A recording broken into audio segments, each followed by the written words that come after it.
Good afternoon. Welcome back to BCU Racing. I'm your host, Alia, and today I am joined by our special guests from Cadence. First, we have got... Hi, I'm Rhys Jones. I am the technical manager for the UK at Cadence, and I cover most of the simulation software around physical systems for Cadence. Hello, my name is Alexis El Rio. I'm a senior application engineer at Cadence MSc. My role is mostly related to Adams, multi-body simulations, where I do pre-sales services and support. Thank you. That is really interesting. You guys sound like really, really smart. I always say to all the engineering, that I'm no way, shape or form good at engineering, nor do I understand anything technical. So whenever I hear it, I'm just like, you guys are really smart for it. That's all right. I feel exactly the same most of the time here. Do you just feel like, yeah, I'm the smartest? No. I'm not considering myself the smartest ever. With regards to for yourself, Rhys, you mentioned simulations. So how have you found simulation to change how race cars are designed? So I think you look back to sort of main races, like Formula One, 10 years ago, where the amount of testing that was ongoing there and the costs associated with that were quite extreme.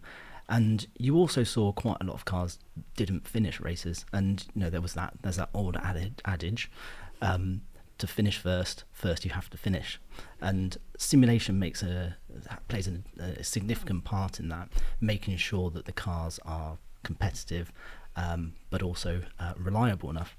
So all these teams are looking for the tiniest gains to make sure that they're winning, and being able to prove that through digital simulation before a car's even manufactured or put on the racetrack is exceptionally important.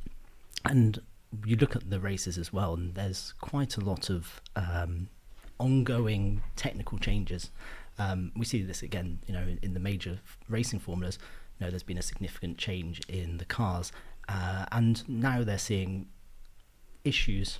In F1 at the moment, massive vibration issues that are coming from the changes that are being enforced on them, and it's those sort of areas where simulation can really help them in those scenarios understand the root cause of what's happening, so that they can make educated design changes to help mitigate this. And as I said, with cost caps and things like that, it's paramount that simulation plays a role in not just validation, but also the design process for them as well. And then for yourself, what do you think really interested you and made you want to go into the career path that you have went through for? I think you ask an engineer that question and they come back with probably one of two answers. And for me, it's always been a case of I love problem solving.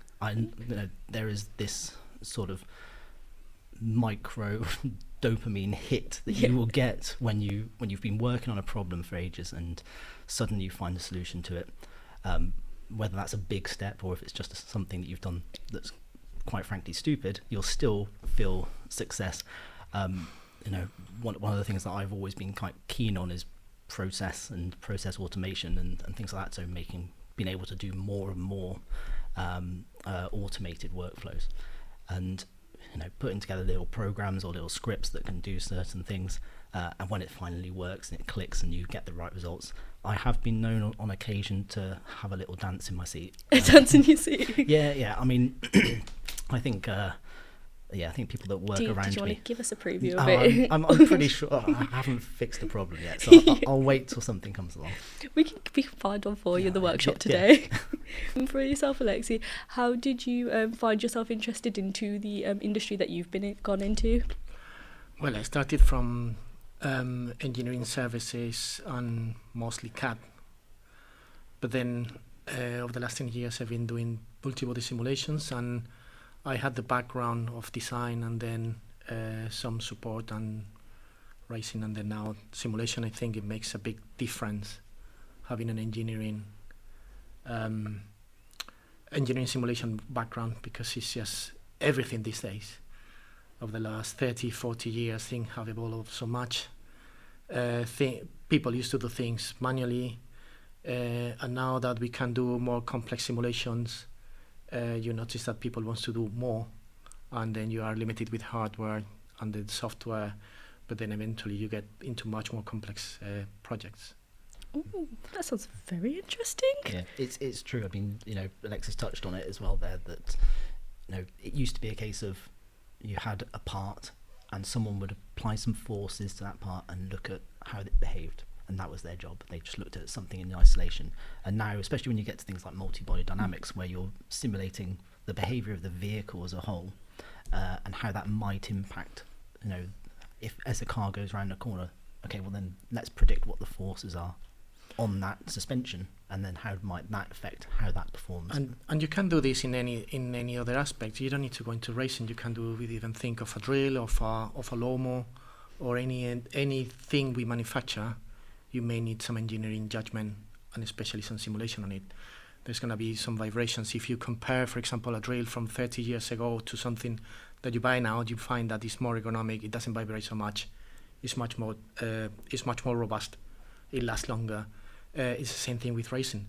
As Rhys was saying before, things used to break down very often. Now they don't, because they can last much longer. If you watch Le Mans this year, you will notice that most cars were able to finish a race. Yeah, it was really good to see. And then with your guys' industry, you're obviously, because when I read all the emails and the communications, I saw that you're both doctors and seniors in your position. So when you first started to now, do you think there's been a big jump in a change of the industry, or do you think it's like somewhat similar with like the introduction of an advancement in technology with almost AI into it?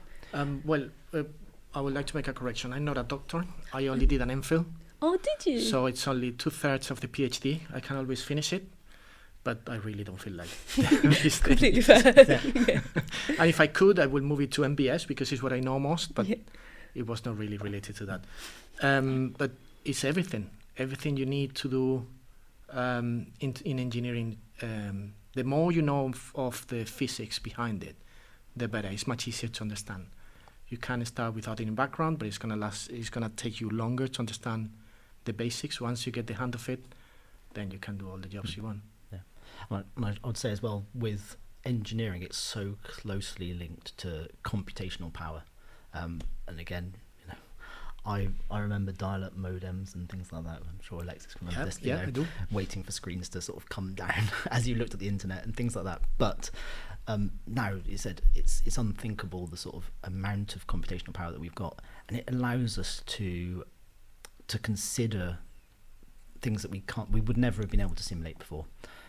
Interactions that we would never be able to simulate before. Simulations that used to take months, we're now into hours of simulation time. So when it comes to evaluating things and testing things in this digital environment, it's incredible that we've got that power to be able to do that. So again, everything's kind of linked to it. I mean, there's a few areas in which we can do, for example, real time. Mm-hmm. We can run models of multi-body simulations in real time, as long as you comply with the limitations of the hardware and the software. But this is something that was not possible 10, 15 years ago. Mm-hmm. People were only dreaming of it, and they had to find another solution, a simplification method, to run in a simulator. Mm-hmm. Now it's something that you can achieve, but we are talking about machines that cost at least £60,000. Mm-hmm. Just the hardware, plus the licenses, plus the time, plus the expertise. So it requires quite a lot of knowledge of what you're doing to make sure you can get into that. But today it's possible. Mm-hmm. And hopefully in a few years' time we can go much further, and maybe with our laptops today we could do that. Mm-hmm. It's only time that will say. Yeah. I should say as well with this, we talk about real time. What we're talking about is that giving someone the ability to sit there with a steering wheel and in a virtual world drive a vehicle and understand the feedback that you might get through the steering wheel or through the seat as it vibrates over bumps, and change parameters instantly. So previously you might take a experienced test driver to a test track, and they will drive around that test track, and then they'll go, okay, that felt that way, and then they'll maybe move off and they'll change something in the car, and they'll come back, and a few hours later and you'll try it again. Now, in the subjective sense of that, he's disappeared for a few hours and he's come back and he's testing something new. You kind of don't get that sort of direct comparison. But in simulation, it takes a few seconds, 30 seconds, a minute. Like maybe. shaves off a ton of time. Yeah, for You just change, restart. Yeah, so now you it. can go, oh, I know exactly how I was feeling before to how it's feeling now. Let's change it back, change it for. It's like going to the opticians. Is it better with or without? The little one to do the little thing for exactly. Yeah. But we can do that with the whole vehicle setup, and we also work with scanning solutions as well. So we can go out and scan proving grounds. So you may have heard of sort of there's sort of special places where you can go take your car to go and try and drive over some bumpy roads, go over a regulated pothole. Yeah. I think just drive around England, you'll probably be able to do that. Yeah, like down the road from Birmingham. Yeah, exactly. But we will scan those and then bring that into the digital environment so that you can then go, rather than paying to go and use their track and wait in the queue for whoever's finishing to get in there, you can then drive that track in your simulated environment and get that feedback and tune all the bits that you need to at that early stage, and then when you need to go do the testing, you've done 90% of the work. What do you think have been the most common feedback you've gotten with the simulation? It varies quite a lot from customer to customer. Mm-hmm. Questions are from one end of the spectrum to the other. There's people who've been there 30, 40 years and they ask you maybe how a feature works and how to do this and that. Some of the more inexperienced people may get confused with the usage. There's lots of things going on about this. And some other people just starting with it and they're making you the most basic questions. Mm-hmm. So it varies quite a lot, but it's a bit overwhelming especially for me, talking to someone who's been doing this job for 40 years and they tell me, hey, there you go, you're going to be providing him support. It's like, me, he will be supporting me. And I had at least 3 cases like this. But then they are very friendly people and they understand your how much you know, but they benefit from it. And at the end of the day, it's positive. But as I said, the type of questions are really, really varied. Have you had like a favourite one? Even though they are quite varied, do you have like one where if someone were to ask you, you'd be really excited to answer almost? I'll put you on the spot with that one. Maybe something that is very obvious. Well, yeah. A few weeks ago, a customer, I was showing them how to do something very, very simple. And they say, how long has that button been there? It's like, as long as I know. What do you mean, as long as you know? It's like, I've been here 8 years. And there was someone else in the call that he's been working for us for 30 years. He said, as far as I remember, that button has been there. But they didn't know. Yeah. So there's a few things like this. And then the guys, when you talk to them about their knowledge, it's huge. It's unbelievable the amount of things they know. It's just that they are not familiar with the way that the setup is been made. Yeah, and I think for me it's less, I don't know, less about the question, and I just like learning about the industry that someone is working in, and usually it's one that's quite far from what I've known. So my background was always in sort of automotive, motorsport. I was essentially for many years a gearbox analyst, so I used to analyse transmissions and things like that. And I still do. I still talk to customers about that. But I got the chance to go to Sweden to go and visit some of our customers there. And one of the customers I went to was a forestry customer. And I knew nothing about forestry and the industry as well. But just being able to go to their factory, see the machines being assembled, talk to them about how they use them, what the things that they're thinking about, it's completely different to what I knew about, and also what my expectation was. I thought forestry was a relatively low-tech industry, if I'm honest. Yeah, it sounds like it would be. No, can't be anything further from the truth. No, these machines, they've got different machines that are working to cut, to fell the trees and collect. They're different companies, like sort of different people are doing those jobs, and they've got drones that tell them, they're like tagging the logs and they're grading them on the cutting machines, and you just think, how is there so much technology in this? And I've just kind of taken it, you put together your IKEA furniture and you forget about the technology that goes into creating the pine that could be used for like one little desk. Absolutely, yeah. That's insane. Drones as well, interesting. Yeah, they map the whole land, and so they've got like a map so that the people that are picking the logs know where they are, so they can go to the different sites and That is really smart, to be fair to them, yeah, though. exactly. Shocking though for forestry. But it's like, as it strips the wood, it's also scanning it, so it knows if there's any imperfections on it and things like that. It's just absolutely incredible. That is so good. Yeah, exactly. Good for the best quality of wood as well for it. And exactly, and it links completely to the end product as well. Yeah. All the stuff that happens early on links to that product and the quality of of IKEA furniture. I'm not promoting IKEA furniture. I have no shares in IKEA, I should say. Just like then you'd be like, then sponsor me and give me free stuff. You get a bit of PR. Yeah, exactly. Like the traceability of the plane. Every single bolt, every single washer has to be traced to origin. Yeah. So we're following the same trend. Yeah, absolutely. And then with regards to like sponsorship, so you're one of our sponsors. Mm-hmm. Why do you think BCU Racing was chose for sponsorship? Do you think? I think in anything we want people to use the software. We want people to have experience using the tools, because essentially, you learn the theory in university, but in industry you need to take that theory and put it to work, put it in action. And a lot of the time that theory is inbuilt into these tools. So having the ability to know how to use them gives you a head start in that in industry, and showing that you know the practical aspects of engineering. And Formula Student is such a great way of being able to do that, because, as I said, it's you're in that sort of free environment. Yeah.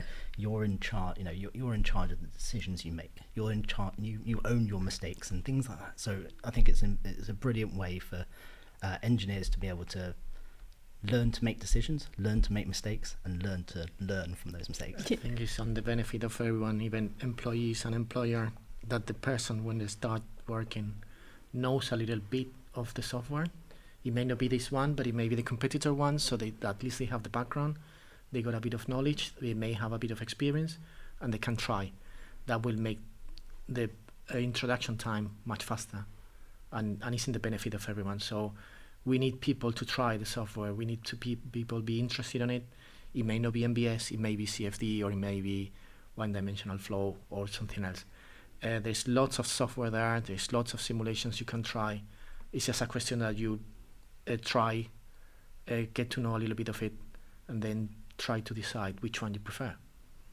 Oh, and then were you guys ever Formula students? Did you have it back when you went to university, or did they not have it? Because I spoke to one of our previous sponsors, and they said back when they went to Aston Uni across, which they're literally right across from us, you walk there. He said when they had it, they didn't have Formula student at all. We did, because the degree I did was the first motorsport degree ever. That was in 2001 when we graduated. But we were so far back that I remember the only thing, and I didn't go to the competition, but I know that we took the chassis, the engine, some bits and pieces, and we got some points, but we couldn't really make it work because it was just the first time we were trying out that. Now I know they're much better at that, but yeah, that was my situation at the time back in 2001. It's so sad you didn't get to go to the competition though. Yeah. I mean, yeah. From my side, it was there. I wasn't involved, unfortunately. I don't think they didn't accept me. I did it my final degree on a Conrod. Okay. I redesigned it in CAD. I play with ideas, FEA, and it was fun. It was a really interesting project. Yeah. But that was my experience with that. I didn't happen to go to the competition, sadly. My final year project was the mathematical modelling of mastitis in cattle. It sounds like you're interested in it, which is the most important bit of it. No. I mean that was very much a here's a thing for you to do rather than I'm really interested to know how diseases are spread in cattle. That was essentially it. Yeah. Did you get a good grade on it? I think I did all right. I think I did okay. A pass is a pass. We always say a pass is a pass in uni. Yeah. No, I think I did well in the university at the time, and I started straight away in racing, so it was a good chance for me. But I went into something completely different. Went into brakes, so nothing to do with engines anymore. It's so crazy. Everything changes so much. I love talking to people like that have like such a different experience to uni to what it is now. It's really good to see the Yes. different perspectives that happen. The older perspective, right? I never said that. No. It's a wiser perspective is a nicer way to put it. If everything was on OHP. Do you still get OHP? Overhead projectors. No? Don't think so. No. Oh, there you go. The transparency. The transparent paper, like the big box Oh, with the no. transparent Yeah, stuff with that the projected with the onto- light, with the light that mirror projected. projected against the wall. No, we'd always have like the computers and they just like full and just get them to the screen. Yeah. We never had any of that. In the past, people had to carry that for training. Yeah. So they will go with the projectors, all the slides, and all the equipment there to the customer Yeah. with a big pile, and then carrying workstations because the computer were not capable of doing the simulation. I remember sitting into a maths lecture. I did not do maths. My friend did maths, and I just fancied going along to it. I thought I'd get my money's worth from university. And again, this maths lecturer was just sat there with an overhead projector, just writing equations, and everyone else was in there just writing equations. I was having a sandwich because Just relaxing. yeah, just relaxing. No, it's so different now from like, even like when I was back in high school, you'd literally just be teacher, computer, they'd just be like typing it up onto the PowerPoint, be like, guys, here's your maths homework for the week. Get it sorted, please. Done. A while Yeah. ago, someone went with a floppy disk to their son, showing them, like he was just playing with the floppy disk. And he said, oh, you just made a 3D printed of the save button in the computer. Even that's the small one, right? No, it was the small one. Yeah, not small not one. the the flexible 9, one. what was it? Yeah. Do you have any like colleagues that you work with that are like of my generation, like Gen Z almost, where they say stuff sometimes and you're just like, what is going on? I mean, yeah. Well, I've been playing computer games with a cassette tape, that you had to wait for it I to thought to load. cassettes were for music only. No, they used to work in computers. Amstrad, ZX Spectrums, and so on in the 80s. You had a computer that works with a cassette, and you had to tune the microphone to make sure that that it was correctly connected. And the only thing you will hear this very weird noise, like, and you will see the screen loading line by line, like a very old printer, line by line. This will take 15 to 20 minutes to load. It will be very easy to crash, to stop. Then you have to rewind and go back. That was really frustrating, but it was fun. It doesn't sound like it. That's a 1980s computer A game. 1980s. Yeah. But look what happened from the 80s up to now. Yes. Yeah. I'm talking about a cassette, and now you have a mobile phone, and you give for granted that everything fits in your mobile phone. Yeah, like my little brother and sister, they just play Minecraft, Roblox, everything on their phone. Yes. Yeah. Yeah. I'm trying to work out what the capacity of one of those Cassette. the 5-inch floppy disks were. 1.5 mega.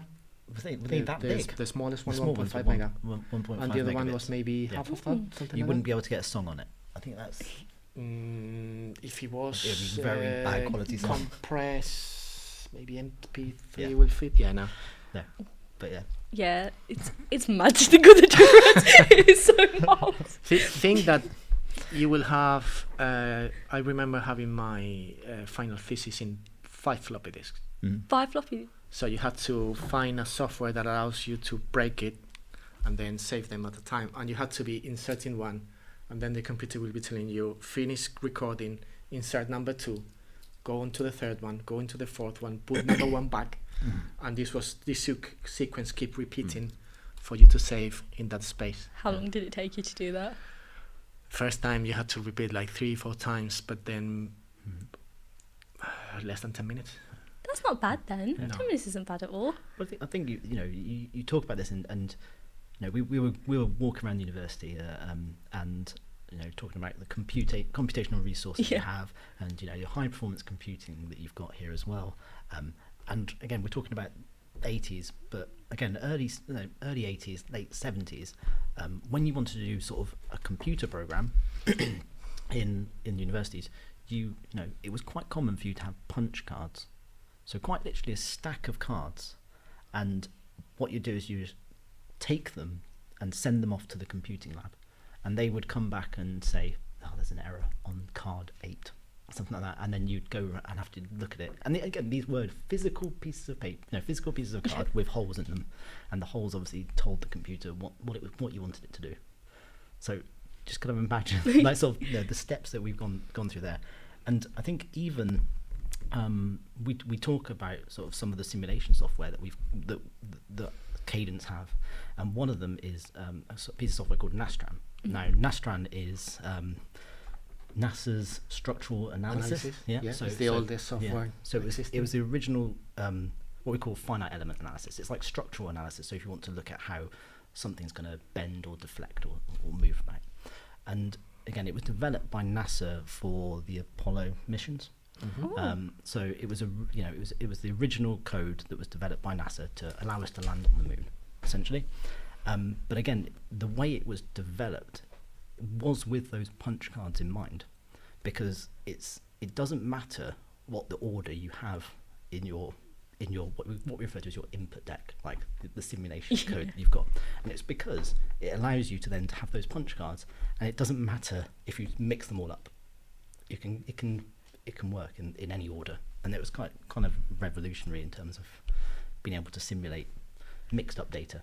That's cool though, that at least you didn't have to like rearrange everything if it did get like a bit messy.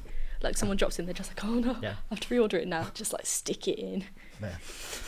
Carry them around. But we've gone on a very big detour of like how technology is changing from. True, but that's a good point, because for example, MSC Software is one of the 10 original software companies, together with IBM, Apple, Microsoft, and so on. It's one of the 10 originals. So we've been there, or they've been there for a long time. That's so cool. I mean, it must be like very like proud to be part of that legacy as well for it. And Adams is as old as I am. Yeah. You're not old. 1977. It's not old at all. 1970s. You have to think, everyone wants to like dress like the 90s, 70s now. You get all the trends and everything. You're just like, yeah, that was my generation. Well, so soon we'll be fashionable again. Eventually. Yeah, fashion comes back around all the time. Exactly. So going back to Cadence and the technology side of it with the university based, do you sponsor any other universities minus BCU Racing, or will be the current only one that you sponsor? There's a few. I believe we got about 10 in the UK. Ooh. But globally we got many more. There is no cost for the university to pay. It's just that you need to approach us. We will give you some information on how to do it, and eventually you get 5 free licenses of Adams, and actually any software you want to play with. Majority of people will be using Adams because it's easy for Adams car, but in general you will have access to any software we have for a year. We only ask to get our logo in a visible area, but in general it's a fairly straightforward process. Yeah, you're like very nicely placed on our merch. Have you seen the merch when you came in? I saw it on the car, I saw it on the body, but I didn't see any merch yet. Yeah, we've got it on our t-shirts and everything now, and our big jumpers. I'm pretty sure if we have some spare ones in stock, we can show it to you before you guys leave. Yeah. But no, it's really cool because we've got C4 there, you guys there. There is the they begin with the W. I can't remember the name for the life of me. I'm trying to think. Yeah. I need to look at it physically to remember who they are sometimes with the sponsors. And then also Dev, who we interviewed a while back, who's part of our 3D printing. He's one of our sponsors as well. Okay. For them, it's like a mixture of all of them. I think you guys are quite visual in the middle of it, which I think it's right. You have to say thank you to Ryan for that. He was like stuck at the computer for ages, and you'd see him every week, like, but this looks nice, but I need this person here and that person here, and then he like did a fantastic job at the merch, trying to get all the sponsors on it to a nice degree. Yeah. Do you guys ever ask for any merch if you do get any? No, not from any teams, no. Have you not? No. I will ask if we've got spares to give to you guys, if we have any. That'd be very nice, thank you. No, it's all right. And then, because we're nearly at the end, we wanted to do some fun rapid-fire questions. I love doing these because I get to know a lot about you guys' personality beyond engineering. So, favourite race car of all time, what would it be, please?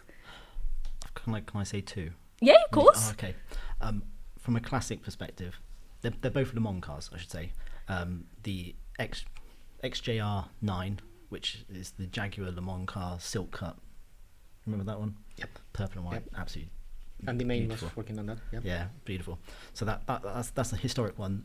One with a personal connection is the 2016 Audi R18 Quattro, because I was involved with the design of the gearbox then, and I remember there being some really nice engineering challenges on that gearbox.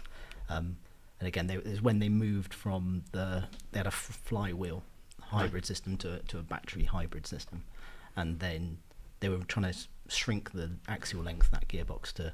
I think they even increased the capacity of the engine, so they were trying to squeeze everything out of that gearbox. And yeah, I just remember it being just like perfect for For you. me, cars, it will be Formula One, maybe a Lotus 49. Mm-hmm. Rallying, Lancia Integrale. That's the best thing I ever seen, and I'm dreaming of having one day. Le Mans, possibly GT40, even though it's a complete waste of money if you really read the details of how they develop it. It's just I should say as well, mind blowing the amount of money they spend on that, but it's really nice. I got involved with And the otherwise, remake of that as well. motorbikes. Yeah. Any motorbike. Ooh. Do you have any like particular colours that you'd want with the cars if you were to get any? Is it like if you like? I'm against neon green on cars. Mm-hmm. Like when I see neon green on cars, I'm just like, why would you want to go out? It reminds me of that Go Compare advertisement, and that's all it reminds me of. Yeah. I like the colors the way they had them at the time. I would not complain on that. Ooh, Yeah. no. I mean, not on racing cars, but in terms of normal cars. So I'd say my wife's dream, and I'm going to say this, is to have a convertible pink Mini. No, she gets it. No, What do you mean? A Like a real hot Mini? pink, A real hot- Mini or the fake no, BMW fake Mini? BMW Mini, Okay. hot pink, like Barbie pink Mini. I'm just like, Vinyl. They're so You can get a vinyl on no, it. And I mean, yeah. Every And then girl has remove them it. like pinned in their Pinterest. Like Yeah. I've got it pinned in my Pinterest. But for me, I like linked to a car. I've got a thing about really small cars, like tiny cars. Like, Yeah. like so my dream car at the moment is a Microlino, which is a recreation of the bubble car. You know the little really tiny cars that open the front. Yeah. The doors at the front. It's one like that. But the in- real BMW. so, Okay. yeah, but no, I mean it's an electric one now, so it's like an Yes. electric micro car, and I wouldn't mind having a 60s Lotus, 1960s Lotus or Yeah. 70s. Europa will be nicely do. And then for the next question, what do you prefer out of all of these? F Formula One, WEC, Formula E, or IndyCar? I don't Endurance. watch. I shouldn't say WC. this, but I don't watch car racing. Do you not? No, I watch motorcycle racing. Ooh, okay. And the smaller the category, the better, because they have no brain. They're very young and they are very aggressive. And you see things they do that's like, that's not gonna fit, that's not gonna work, but it does. So it's really nice, and yeah, I prefer watching motorcycle racing. Do you have a motorbike that you? Two. Two. Which one's your favourite between the two? Well, I have a Ducati 851 from '93, and even though it's a bit of a dog to ride it, I really like that. Do you go to those motorbike conventions? Because where I work part-time, I work as a leisure centre. We have a lot of customers who'll drive motorbikes to the leisure centre. They go to like a convention every year for it. Do you ever go to one of them? There's plenty of them. You just read motorcycle magazines, and you find every few nights there's something going on near where you live. Yeah, because they'll come in and they'll be like, do you want to see And- pictures? Sometimes in the patio around 9:30, 10, and I can hear it in the distance a two-cylinder bike. I don't know if it's a Ducati, if it's a Suzuki SV or something else, but it sounds amazing, and I really would like to congratulate the owner of that bike because it makes me smile every single night. I think that tells you a lot about the motorcycle people, that you can like sort of go, that's a Suzuki. My wife is telling me, what you're doing is like, shh, just listen to that. Listen, I know what it is. I don't think there's any other sort of passion where you can just like go, Yeah. yeah, I know what that. Like I think I see it with like when people have the tyres. Like when we had our photo shoots, we were like taking the tyres around you, and we had like random guys stopping us, being like, "Is that a wheel for this type of car?" And we were like, "Yeah, how do you know?" Yeah. Oh, I love these tyres. Can we have some? We were like, no, these are our tyres. You can't be taking them. Yeah. You see people obsessed with it, and like wheels, like steering wheels. I see a lot of people like try and buy Ferrari steering wheels, and they'll put it into like they'll install it into like a little Peugeot, and I'm like, why would you put it into a little Peugeot?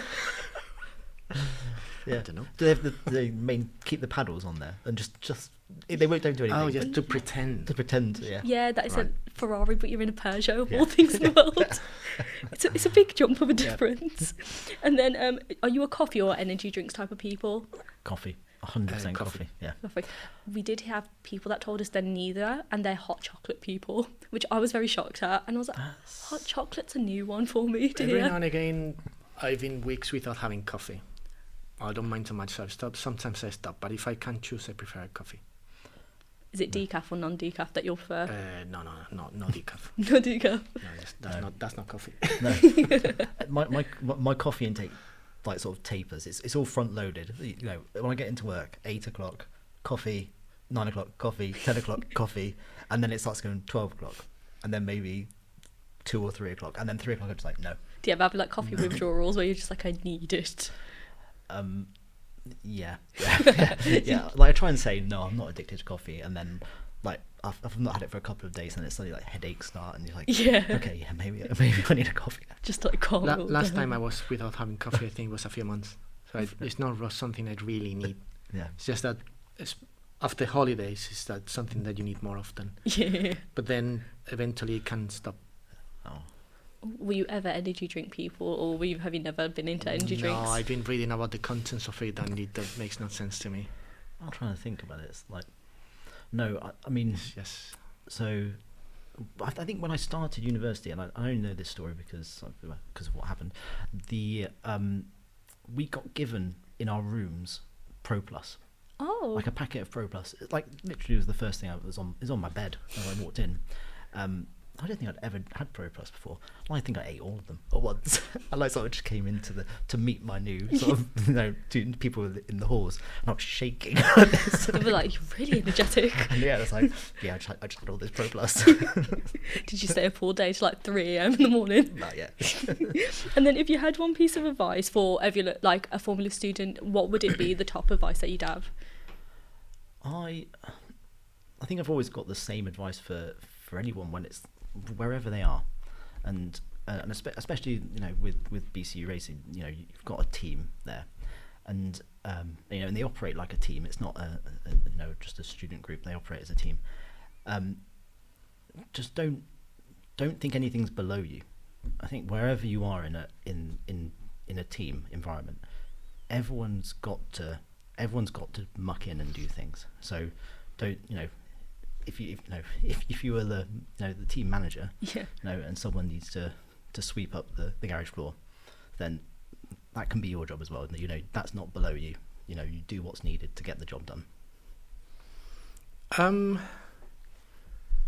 If I could go back in time, I would tell myself, rather than enjoying so much drawing and 3D CAD, I will invite myself to try simulation.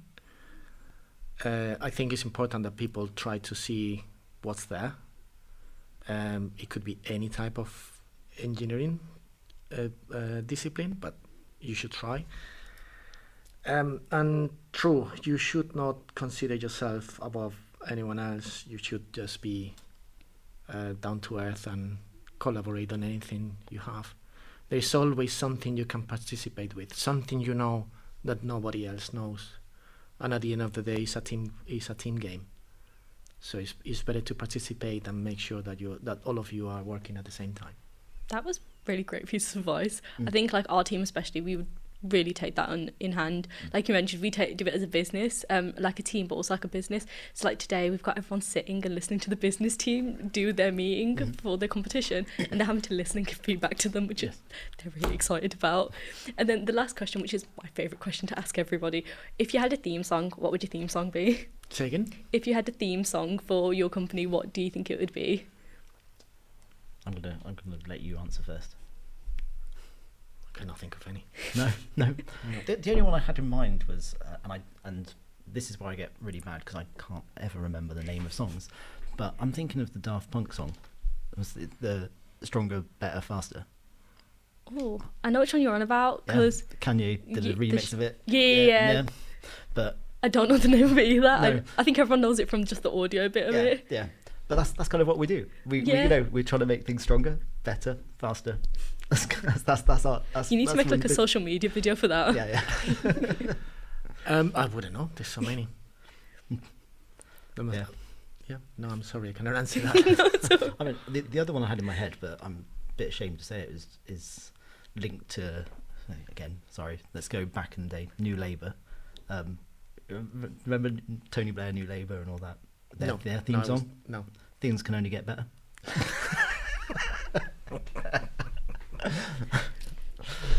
Don't read too much into that. But we just say Yeah. to it.